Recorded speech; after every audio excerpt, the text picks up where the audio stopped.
So, hi, Eddie. Hello. Thank you for being with me tonight.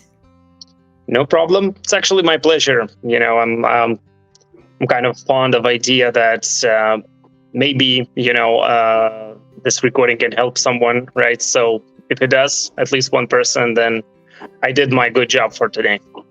Thank you so much. It's always good to share experiences. I personally, when I do my videos online as well, I share so many of my own experiences with my clients. Some things that I have experienced in my childhood or in my current present time or anything, because we learn by experiences. That's how we learn. And it's amazing how the human mind functions. So without waiting a lot, can you just tell our audience a little bit about your background? All right. So I'm not really sure on how detailed it needs to go, but minding we don't have a lot of time, just a little glimpse. And why all did right. you So usually people tell their name. So my name is Eddy. Usually people say where they work. So I work in IT industry in a managerial role.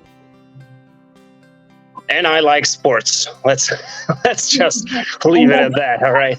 Sports before the end of your session. Yeah. So tell me, why did you seek therapy in the first place? I would say that no one starts to learn psychology probably without having some problems, right? So I'm not different in that sort. I would not call maybe my problems the biggest ones that there could ever be, right? But yeah, I had some anxiety at some moments. I did worry at my work a lot within the responsibilities that I had, decisions that I had to make. And I work closely with people, and this is something that I enjoy to do. And once, facing some anxiety moments, nervous moments, I understood that I need help, right? And I'm a firm believer in things that, you don't need to reinvent the wheel. I know that, I'm special, but not that special. And the people before me had the same problems. I started to study psychology. I started to dig deeper in, to understand what's going on, to strengthen my logical mind, I would say, to understand people better, to understand myself better and my wishes better. So that actually got me into therapy. And this I forgot MTTR, right? It's called, or how it is? RTT, right? And this is RTT is one of the paths that I decided to follow with a little advice from my wife. Lovely. And just to emphasize what you're saying, nobody on this earth, no human being, doesn't experience anxiety at a certain point of his life in different aspects, whether personal or professional. In your case, it was mostly centered on the professional center. So tell me, what did you think about hypnotherapy? Because if anybody doesn't know, just to repeat that, rapid transformational therapy is a therapy that is based on hypnotherapy, and it includes cognitive behavioral therapy, neurolinguistic programming, and the concepts of neuroplasticity.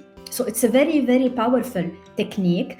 What did you expect from hypnotherapy before going underneath it? Was it like your expectations? A complicated question, I would say. So first of all, before this, I tried to focus on the logical mind, right? On the, how do you call it? The awake mind, right? And by strengthening it, of course, it helped, and it helped a lot, right? To me, and it helped me in relationships with people, right, at work and home and the world around me. It taught me empathy, right? It taught me how can I understand someone's behavior, how can I change it? How can I help a person, right? But something I did not know about hypnotherapy, or actually I did not know anything almost. Of course, the first thought that came to my mind is someone's gonna hypnotize me, and that's something, the loss of control which it seemed in my mind like that, did not actually fancy me as an idea.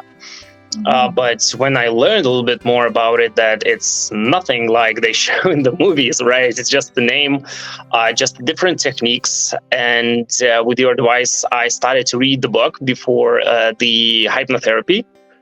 And it actually started to make sense. I started to understand the conscious from unconscious, and only by understanding the rules, it actually helps a lot. But when you focus those rules on some of the anxiety moments that you have personally, it helps even more. So that's probably a very long answer to a very short question. Thank you. It's very enlightening. But I just want to emphasize, you did not lose control, correct? During the session? Yes.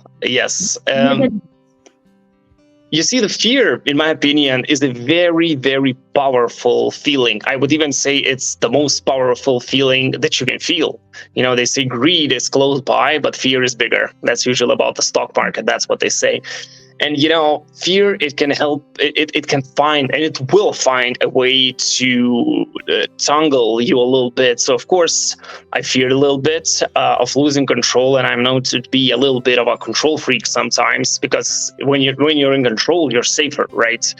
So, no, I did not lose control. And even after the session, I felt even more in control, because it actually, how I understand it, that's what it gives you. It gives you the tools and the understanding to be more of in control of, your mind, your thoughts, and how, that anxiety stuff works in the back end. Amazing.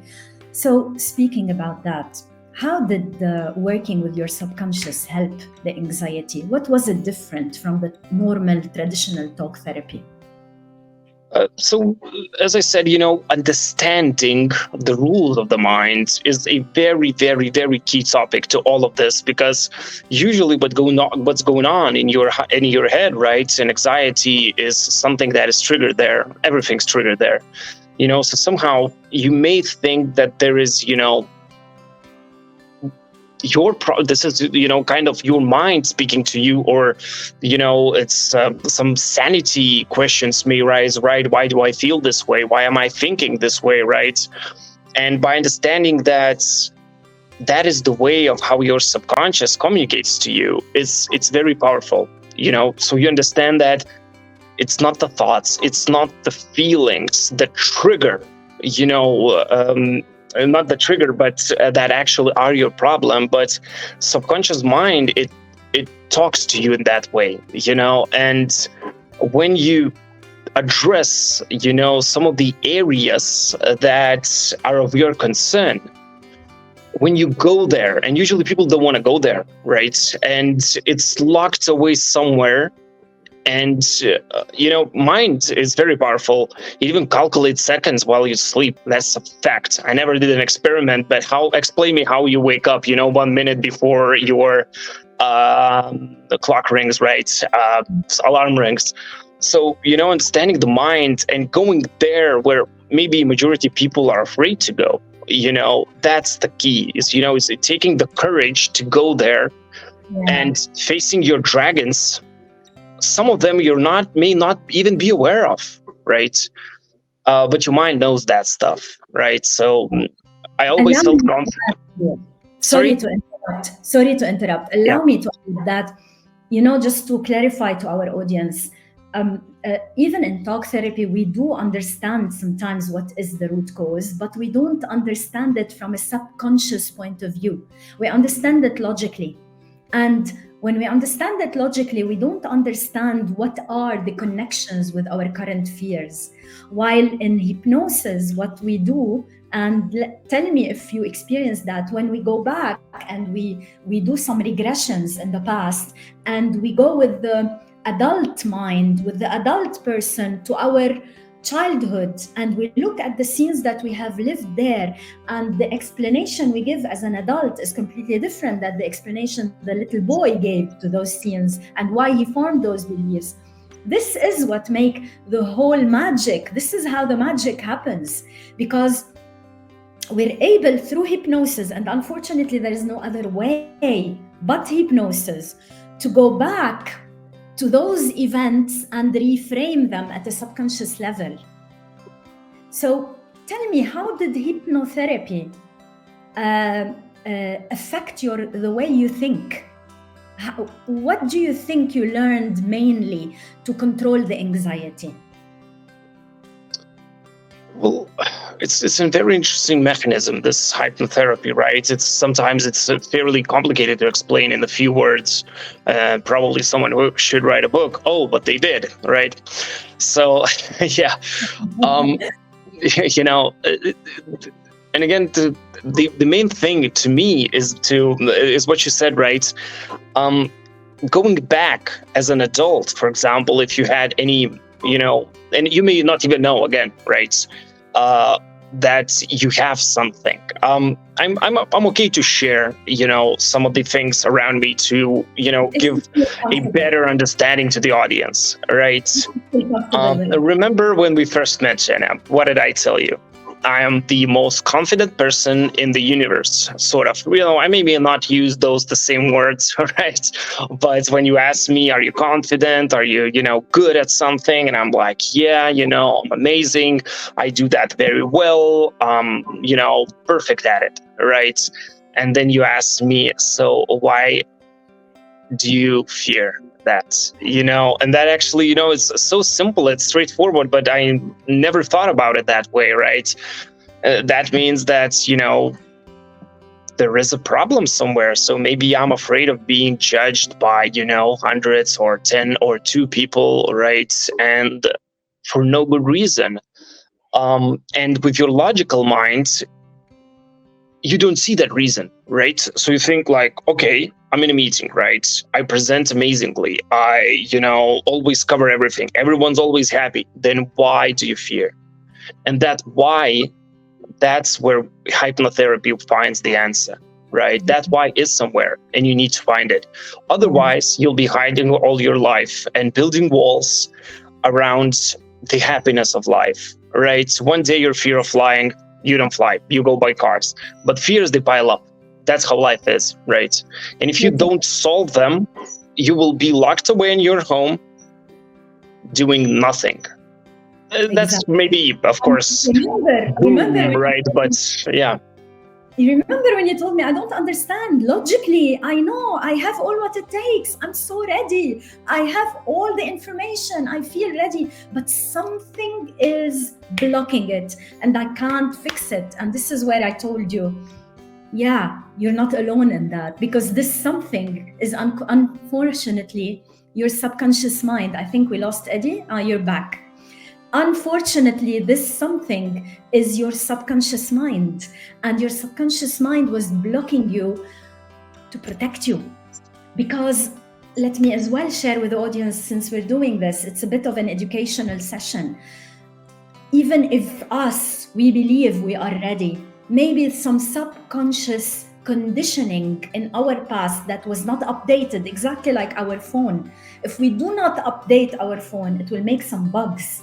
So this subconscious conditioning that was there and that was not updated, it decided that it was in your best interest to protect you, to keep you in the shadow, and to let you be fearful so you don't do what you want to do freely. And this happens a lot. I see such cases almost every day. And I'm interrupting a bit, but I need here to tell the audience about one most important thing. Why do we fear judgment as human beings? And this is very normal. Because it is in our DNA. Every human being is so fearful of judgment and rejection, because if we are judged or rejected, when we used to live in the tribes, in the jungle, this would have led to our death. And our mind is tribal. So we just need to explain to our mind that we are living in a modern world, that rejection never kills anybody. It's just that we need to explain it. How simple was it for you, Eddy, to realize that there is a shift that can be done very easily?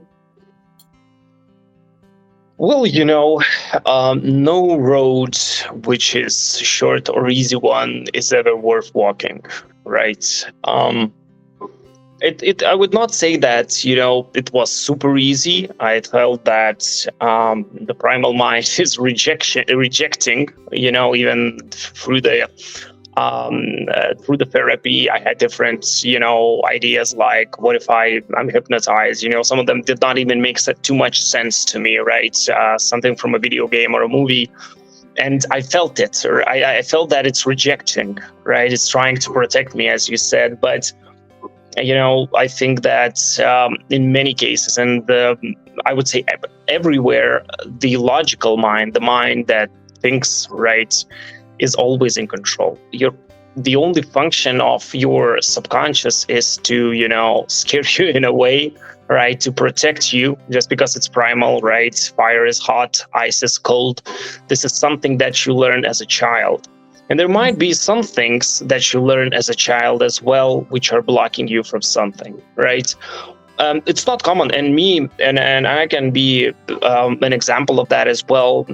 Some of the close people when I was growing up were saying that it's very important what people think.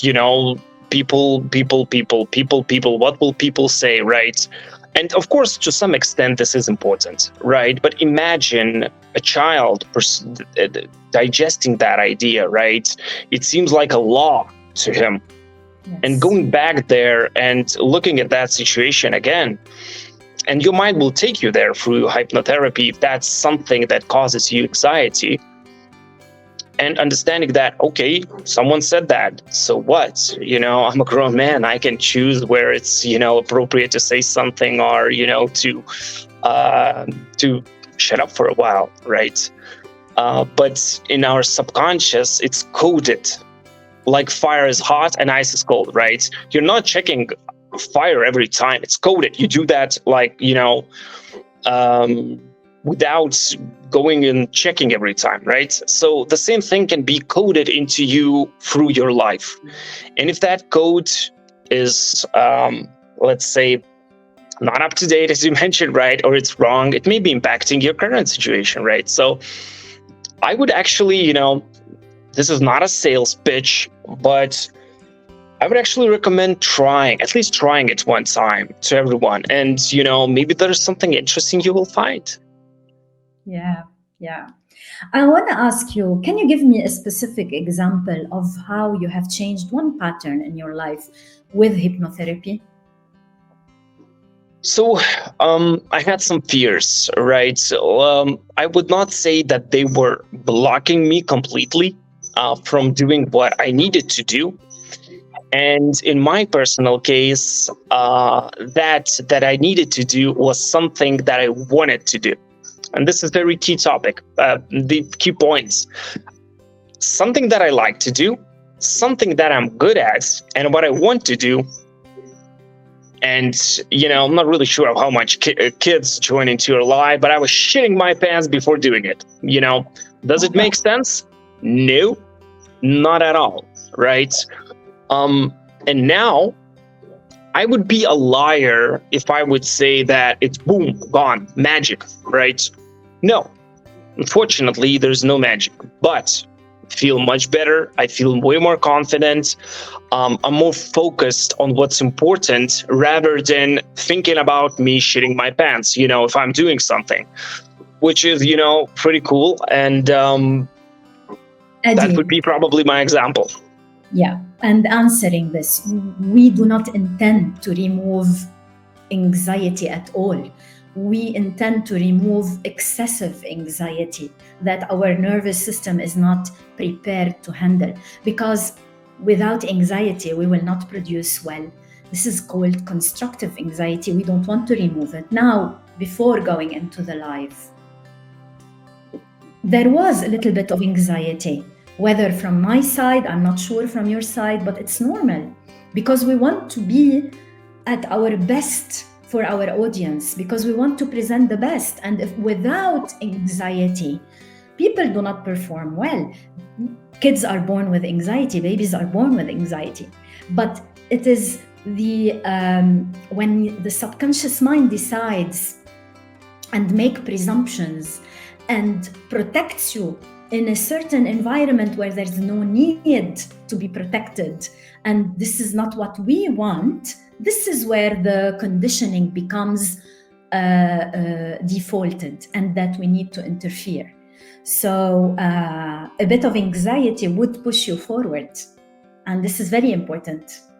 Yeah, it just, again, you need to be a little prepared, not for hypnotherapy, but in general. You need to understand some things in psychology, like, you need to understand the worried mind voice. You need to understand this voice who says, what if, but what if, right? You need to know this, in my opinion, if you want to get rid of anxiety, because there are certain rules that if a fear is talking to you in what if voice, there is no way to defeat it. The only way to defeat it is not to fight it. It's called the imp, right? I think everyone that did that test when you close your eyes and I tell you not to think about carrots for 5 seconds. Good luck, Yeah, this is my imp on the mind. So it's similar with the if voice. If you, like, for example, I would like to go to the doctor and get my, checks for cancer, right? Sometimes it's a good idea, right? But if you say, but what if that doctor is not a good one? Then you'll go to doctor number 2. Guess what? He will say, okay, but what if, what if, and those what ifs will never stop. So you, as a, let's say, grown up person, you need to understand when there is, okay, I checked myself, I'm good, thank you very much, because you're not going to defeat the what if, never. Thank you for bringing this up, because I have a lot of clients with health anxiety, and it is mainly the what if. It's the mind trying to protect them 100%, and wanting them to be prepared what if something happens. Now, you said earlier it is important to understand the rules of the mind. How did that help you? It actually made a lot of sense, and something that you told me made a lot of sense about reading the books. When we started our talks, you acted surprised that I actually did my homework, in regards to psychology and understanding the human mind. But one thing I did not know is the subconscious mind at all. I focused on the conscious mind, right? The mind that I understand what's going on. I can understand someone else. I can understand someone else's behaviors, or, a lot of stuff there. But I knew nothing about subconscious, and subconscious was talking to me sometimes in the forms of anxiety. Yes. And I tried to explain it with conscious. Yeah, exactly. Yes. At all. That's what it does. It tries to talk to you, to protect you, and then you come with a logic mind and you talk to something that is emotional and illogical. It doesn't rhyme together. It doesn't work together. And that's why one of the things we learn is that if we want to replace to get rid of an emotion that is negative, we need to replace it with a different emotion and not explain it and give it a logical explanation. Just replace, because the mind cannot tell the difference. It will believe anything that we tell it. Now, we're coming to the end. We still have a few minutes. I just wanted to ask you, now that you know better how to control your thoughts, which is something I remind you in the beginning, you didn't believe me, remember? You said, how? We never can control our thoughts. So there's levels to that game. I agree completely, because a lot of books, they say that you cannot control your thoughts, and that is true in one level, right? But MTTR is a bit a different level, and it's I don't want to overcomplicate it, but the statement that you're making, that there is a possibility to control them or get rid of some thoughts, right? Or control your anxiety, there is a way. There's always a way in life. Definitely. So now that you are equipped somehow with some weapons, what are your aspirations? If you want to share with us, what are your second goals? I know that you have a big goal in life. I try to consider myself as a good person, and good people, they want to do good things. And I am known a little bit as a promoter, right? If I like a movie on Netflix, I'm gonna, scream and shout about it, and I'm gonna force you to watch it. So kind of when you find something that helps you, right? It's like I would find a cure from cancer today. I would not keep it to myself. I would go on the mountain and scream, people, like, we did it, right? Humanity, hooray, right? We landed on the moon and stuff like that. So this life is something that I want to believe that when seeing the example of a real human being, explaining that it helped him. And, I have experiences in my previous life. I was like trying to lose weight one time in my life and it didn't help. And I read all the books, But when I saw a person who was close to me losing a shitload of weight real fast, I'm like, damn, it's possible, So my mission today is to whoever's watching, right? It's possible and it works. People, try it. There's nothing, wrong with trying. At least it's not going to get any worse. That we can promise, most probably, right? And in general, I want to help people in general. I'm shaping, I would say, how I'm going to do it in a way. I have some ideas. But that's the goal, I'm feeling that I'm coming of an age of sharing, let's say, right? There is an age to live for yourself and learn something. And, of course, you can learn all your life, and this is what I'm planning to as well. But at a certain point, you reach the sharing phase, right? When you have information that might help people. And I'm feeling that I'm getting closer to that phase of being able to help someone, So that's in a nutshell. Amazing. Well, most probably it was not in a nutshell, but the floor is yours. Thank you so much, Eddy. Really, I appreciate your presence tonight. I appreciate your honesty, your openness. I'm sure one day you will be an amazing public speaker because you speak with passion, and this is what it takes. To people feel that sense of authenticity that someone is trying to pass on. I wish you a nice evening, and thank you guys for watching, and see you soon. Thank you very much. Bye. Bye-bye.